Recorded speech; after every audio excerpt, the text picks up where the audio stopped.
regarding the female gig workers in Indonesia and India. So actually we slightly modified the title. As if you check in our programs. So our paper is entitled "Challenges and Collective Movement of Female Gig Workers in Indonesia and India: A Feminist Perspective on Platform Economics in Global South."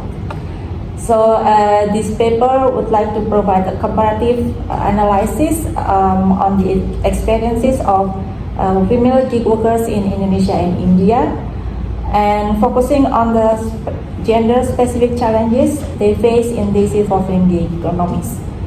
The rise of digital platform economy was initially heralded as offering increased flexibility and autonomy, expected to benefit to everyone, but in the actual nature of work of this platform often proves to be gender and precarious, impacting women disproportionately.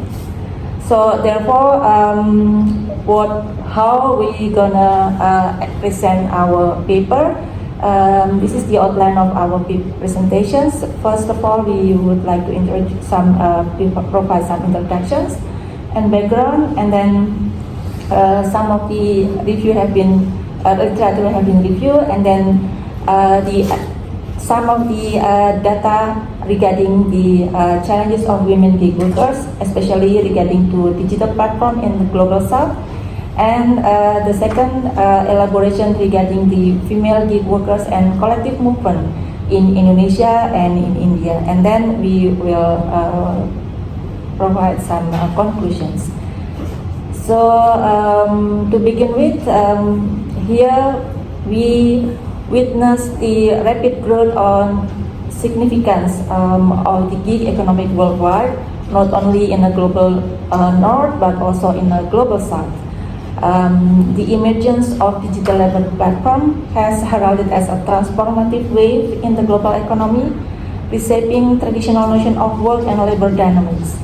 This phenomenon is particularly noteworthy in countries like Indonesia and India as our case studies, where the digital market has experienced a significant growth alongside the proliferation of ride-hailing services. In both countries, in Indonesia and India, the expansion of digital market has been remarkable. Over the years, there has been a substantial increase of internet users in Indonesia from 2 million users in 2000 to about 132 million in 2017. Similarly, in India, from 5 million in 2000 to over 460 million in 2017. But then, one intriguing aspect of this market is the enthusiasm for the sharing economy. According to the Nielsen Global Shared Community Report of 2014, a substantial majority of Indonesians, about 87%, and Indians, about 85%, express a willingness to engage in sharing activities. So this laid a fertile ground for the rapid adoption of ride-hailing services. For instance, in Indonesia, since it gains momentum in 2013 with the introduction of profit-based platform like Gojek, and then in India, it's also entry the ride-hailing giant like Uber in 2013. So here, the rise of the digital platform economy was initially heralded to offering increased flexibility and autonomy that expected to benefit for everyone, as it plays key role in providing employment opportunity. But at the outset, the digital labor platform in Indonesia and India held promises as vehicle for women economic empowerment. By offering flexible work arrangement and the ability to work from home, this platform presented an appealing alternative to traditional employment for women who often face barrier to entering workforce due to family responsibilities or societal norms in the community. Moreover, the ability to choose tasks and set their own schedule seem to offer a pathway to greater autonomy and financial independence. However, as the gig economies in Indonesia and India mature, gender-specific challenges begin to emerge, threatening to undermine the inclusive potential of digital labor platforms. So, women workers began encounter several challenges. Therefore, our research questions are the first one: what are the specific experiences of women workers in Indonesia and India within the digital labor ecosystem?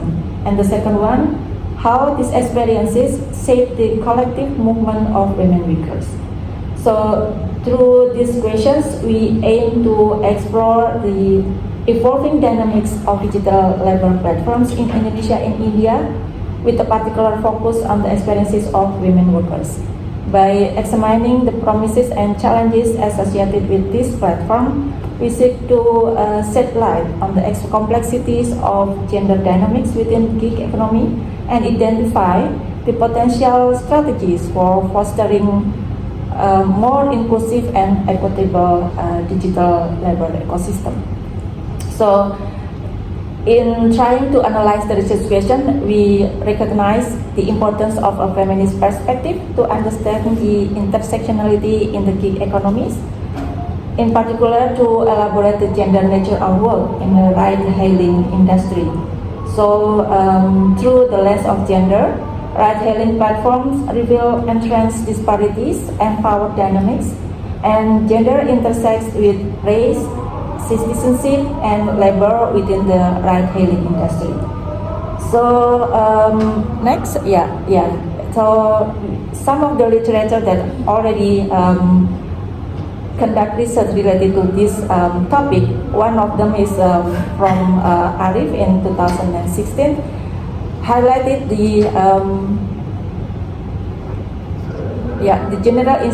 gender institution of ride-hailing platform extend beyond individual drivers to encompass broader regulatory framework and societal norms. Traditional notion of masculinity and femininity shape the perception of drivers and impact their interaction with passenger and platform operators. As Judith Butler has theorized, while precariousness is a term used in understanding universal interdependency and subsequent vulnerability, precarity designates that politically induced condition in which certain populations suffer from failing social and economic networks of support more than others, and become differentially expressed to injury, violence, and death.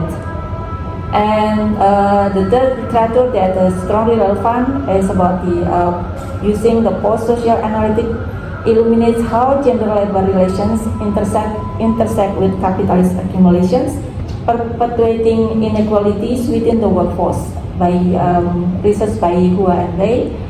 And rather than viewing drivers solely through a universal lens of precarity, it is essential to recognize the differential vulnerabilities experienced based on gender. That's all.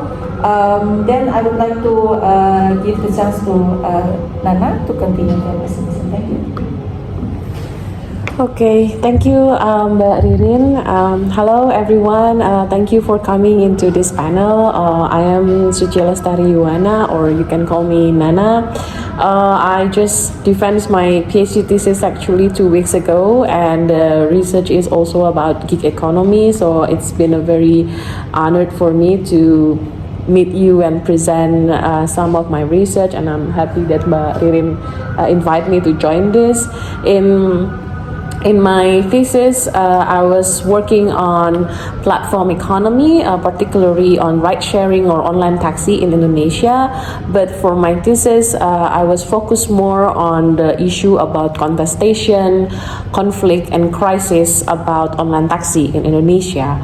And then I've been working with this issue for the last 6 years. And during that, I follow a lot of protesters from online taxi drivers, also meet the policymakers who face these protests, and also meet the company company, I would say authority, who also facing this conflict and contestations. However, I noticed that throughout following this conflict, there is always a point in the back of my mind asking where are the women voice in these issues, because at least from my 6-year observations, there are of course some women that I met or interact during this research, but where are their voice? And that's always the questions. I don't have the time or space to do that in my PhD thesis, and that's why we all came into this research, which is still in the work in progress. And then I think first questions, I think what me and Mbak Ririn discussed, maybe we need to have a bit of more feminist approach in understanding online taxi, because first of all, we need to recognize, at least in Indonesia and also in India, that transportation is a man-dominated world. At least from 30 years ago, we don't see a lot of female drivers in these sectors. However, now we see more of them because of this online taxi or digital innovations. So then the question is it a good change or is it not? So, and then the second question is that I think in the study of gig economy in general, I see there is also a lot of trend in the Western societies, in European countries particularly, who see this gig economy as part of, I would say, a way of labor issues, because now they have a very strong labor regime. But what about in the global south? So then I think this brought us to the questions, as what Mbak Ririn mentioned before, why it is important for us to study about Indonesia and India, because we want to have a more extended overview about this global south experience in digital transformations. And I think what we mean by global south in this research is not merely about geographical location. It's not only about a country that was geographically located in the southern part of the world, but since we are also from the Department of International Relations at the Faculty of Social and Political Science, our department has this somehow political visions that we want to introduce Global South as a political project. So the way we discuss about Global South in this research is about the region that has colonial histories, a very long colonial histories. And why these colonial histories matters, because this colonial history still has legacies that exist and perpetuate even in this modern era. And what are those colonial legacies that we can identify in the case of online taxis or in the case of digital platforms?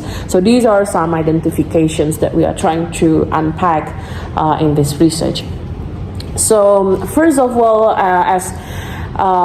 what we want in this study, of course, we want to see it a more symmetrical approach, seeing the digital platform from what are actually the benefit of it, and also what are the risks or the costs from these digital innovations.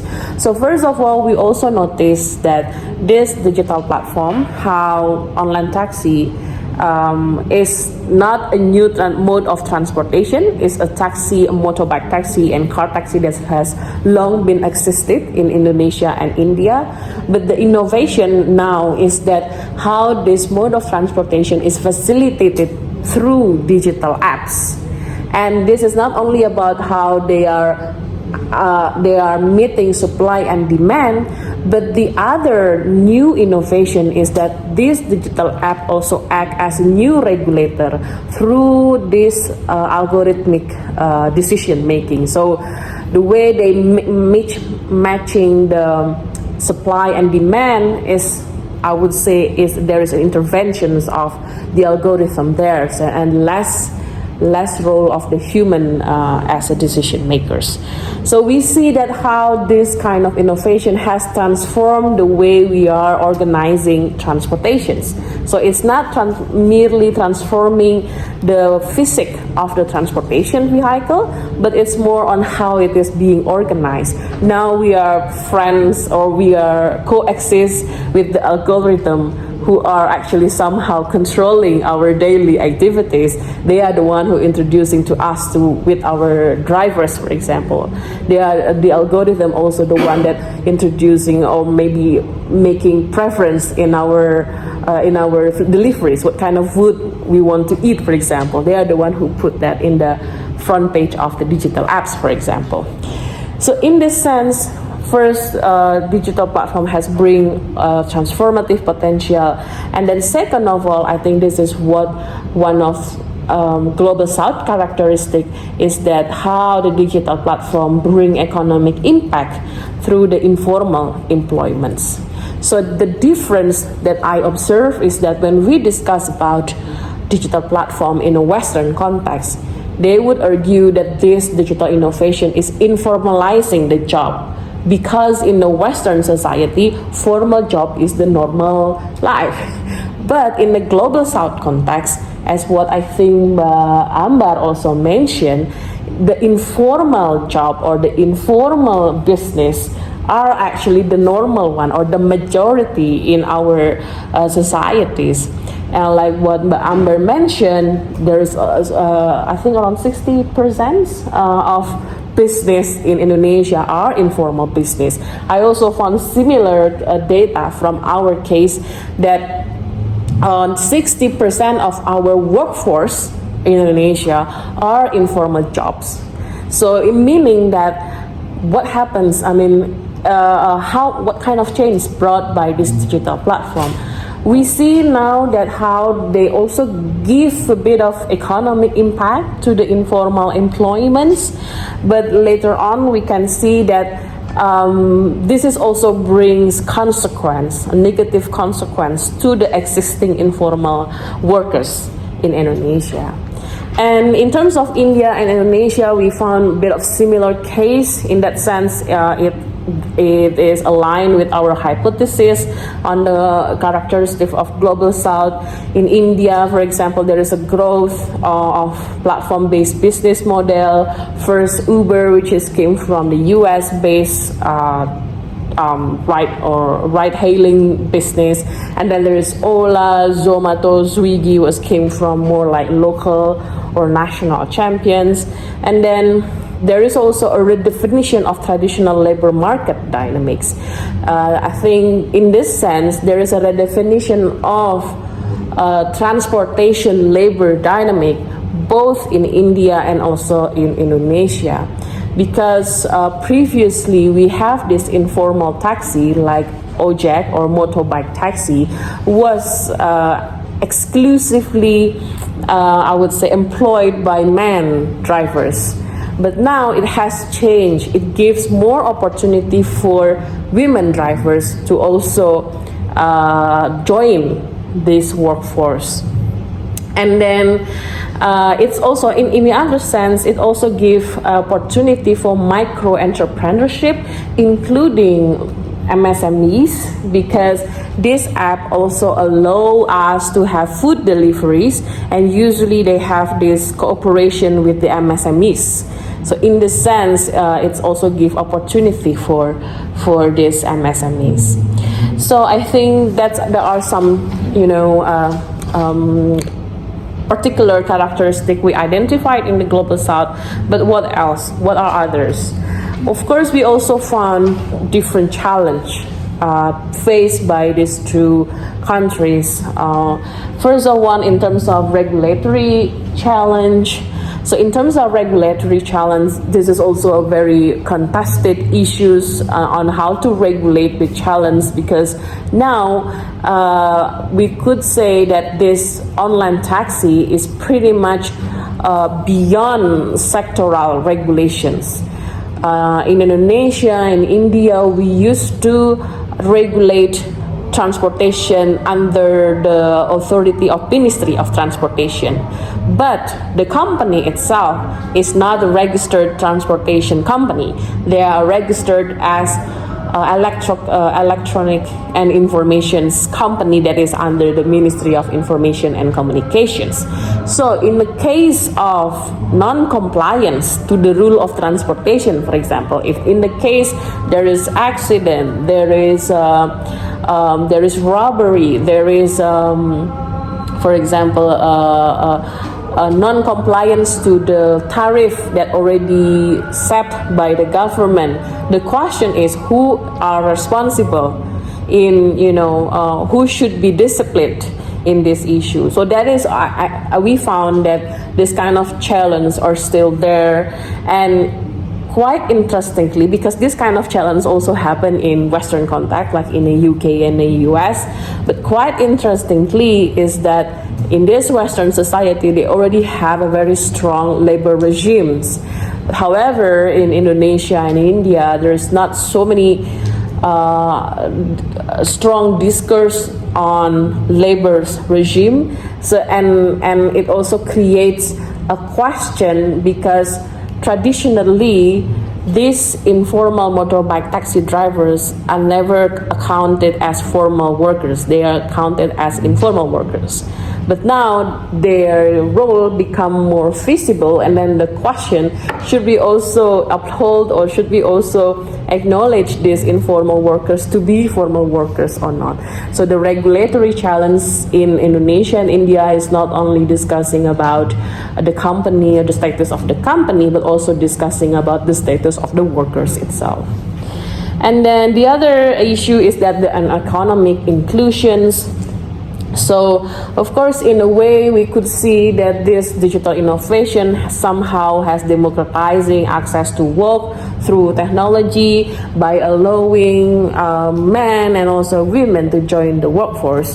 However, then the question is that whether or not that is truly inclusive kind of work style or a work kind of living. So I think that's what that is the one that we're gonna explore deeper in this research. And then I'm going to my next point here. How do we see this informal transportations, informal workers, all of this informality with the feminist perspective or feminist approach? So first of all, I think if we ask again from the 60% of informal workforce in Indonesia, we could say that those informal workers are dominated by women in general, because most of these works are a care duty kind of work, like small business, informal transportation, or even housekeeping business, waste collection business, etc. So most of these are actually dominated by women. And in this sense, we could say that majority populations of women in both of countries are having lack of protections and risk of exploitations, because the rule of law between formal and informal is very much different. In formal work, we have certain contracts, we have social protections like pensions, health insurance, etc. But in the informal workers or informal job, the rule of law are precarious. They don't have certain contract, they don't have pensions, no health insurance, no social protections, and so on.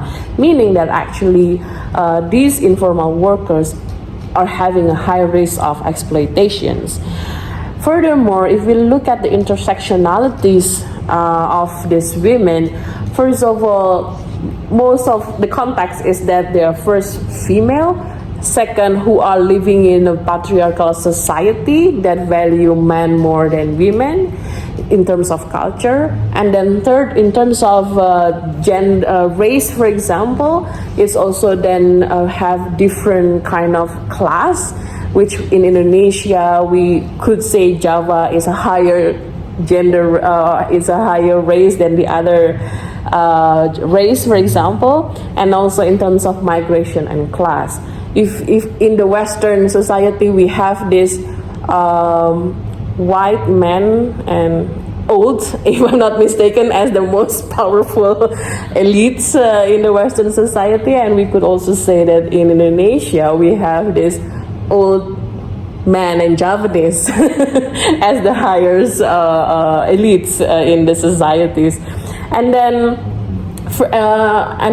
the third one is what kind of values, what kind of motivations that we want to unpack in understanding in these women drivers.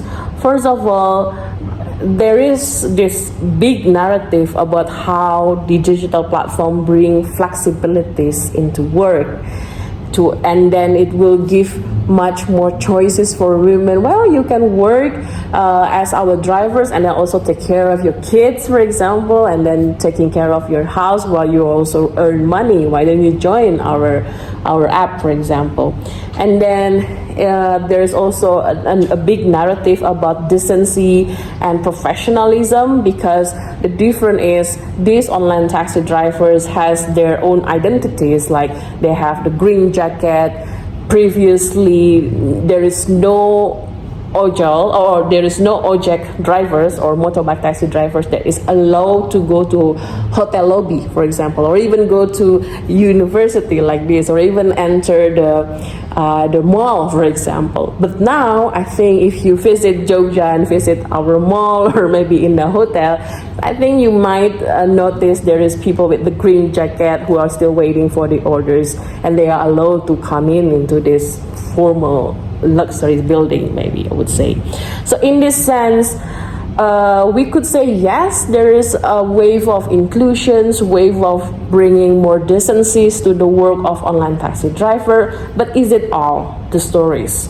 So in this research, we want to put more focus on understanding the marginalized women's, especially marginalized women's voice. Coming back to my previous question, when I study or when I observe about the protests, for example, or observe about the formal debate of online taxis in the television, for example, where are the women voice? Why I don't hear a lot of women voice in this debate?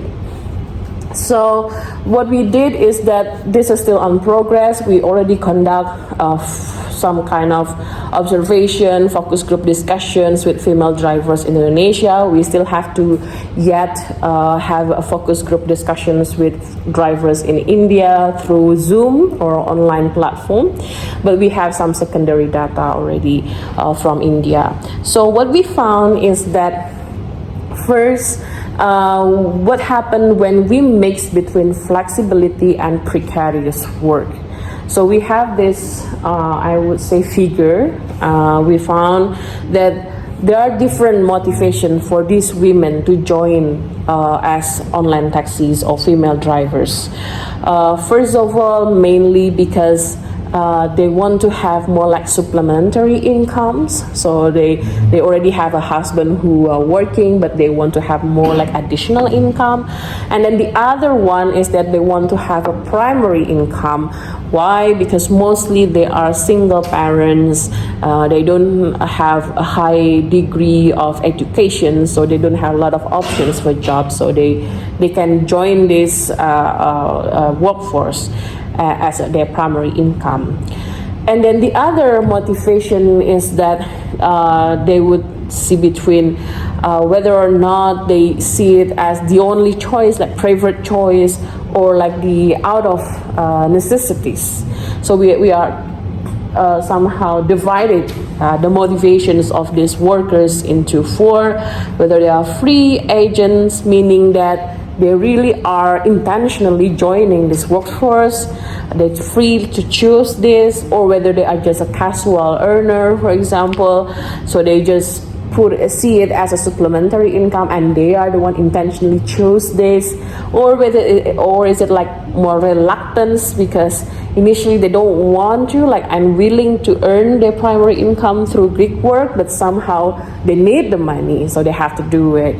And also the other one is financially strapped, which is they see it as a supplementary income, but although they don't really want to work as a female drivers, so they feel like they're forced to supplement their primary income through gig works. and I found so many interesting stories from these female drivers who are who are fit into each of these categories. But of course, we can discuss it further later on. And then the other points that we also unpack is that the agency of algorithm itself as a non-human actors, to what extent this platform design, this algorithmic management has somehow intersect with the gender discriminations. I would say this is also very, deep conversations we have with the female drivers, because we are somehow explore multiple stories about how the design of the platform, or the design of the algorithm are very much insensitive to female needs. Some of the clear example is that these female drivers are having so many cancels from the customer, especially male customers, automatic cancels. And in this realms of platform work, having cancel from your customer mean punishment, or even having 1-star review meaning that, because then the algorithm will automatically punish you, give you bad review or bad rank, I would say. And then why this male customer cancel? Anybody can guess? Because male doesn't want to be drove by women. Culturally, they would say so. Usually, the customer will send text to the drivers and say, "Oh, I'm sorry, I'm not comfortable of having female as my driver. I need to cancel you." It's not the driver's fault. It's not even the customer fault. I mean, they have their own preference, but we could say that because of the design is not sensitive into this kind of cultures. And then I have already an opportunity to ask about this to the company, and they say, well, that is so. They would say that this is a very small issues, then it's not something that can easily adapt through the algorithm coding or something. So that's one example. The other example is that in terms of capabilities, so these drivers, they are not only accepting passengers order, but they also accepting deliveries orders. And usually the algorithm also insensitive in seeing whether or not the drivers can do the orders or not. So these female drivers share to us, sometimes they even get the orders to send 40-inch or 50-inch televisions from one point to the other point with the motorbikes. And then it doesn't really, and then when it happens, the one who has to be responsible with the finish or the success of the order is the drivers.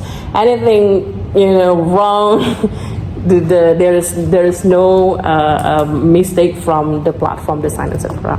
But those kind of stories we receive, and we come into a point that somehow, at least from the existing platform design, it's very not gender sensitive to the challenge and struggle that faced by these female gig workers. So then I will come to my next point about the collective movement. I think I'm just gonna share one point, is that how this is also come to my question, why I never heard about female drivers or female voice. When I came into the interview of them, they actually have their collective movement, but their movement are usually very much on everyday basis and very local based. They don't have a national scale of movement, but they only have neighborhood scale or maybe city scale. And what they do is actually they only focus on the everyday struggle of their members. For example, one member got their account suspended, the other member will come to the company office and try to advocate, you should activate this account, blah blah blah, etc. So I think, and this is one important lessons that I heard from them, is that they said we are prioritizing our everyday struggle instead of having recognitions, national recognitions. So they are more prioritizing their everyday solidarities instead of having a national recognition or even international recognition that they are exist. I think that is one very deep characteristic I found in terms of how do we understand female collective movement in the global south countries, that they are much more recognizing the solidarities over recognitions of their movement. So I think that leads me to my conclusions. It's very much important, at least for me, I found that focusing on the women's struggles in online taxis are very much illuminating the way we understand about how the women world or the women power are trying to challenge this male-dominated transport, the male-dominated sectors, and what kind of intervention or what kind of values that we can actually bring up into the discussions. So thank you so much for listening and looking forward to discuss further with you. Thank you.